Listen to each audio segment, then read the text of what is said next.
right click anywhere on your PC, scroll down to New. From the expanded menu, choose Text Document. Double click the text document. To open it, type @echo space off, start a new line, type MKDIR, that's the make directory command, space, in File Explorer, navigate to the directory where you want to create the new folder, select the path, press Ctrl and C on your keyboard to copy, return to your text document, press Ctrl and V to paste the path. If any part of your subdirectory path contains spaces, enclose those in quotation marks.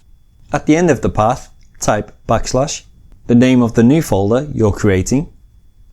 If you wanted to add a subfolder, type another \, type the name of your subfolder. Then click File, click Save As, give your file a name, end it with the .bat extension for a batch file. From the Save As type drop down list, choose All Files, click Save, close your Notepad document. Double click the batch file you've just created to run it, and you have created a new folder in your directory. And if we look inside our new folder, we also have our new subfolder.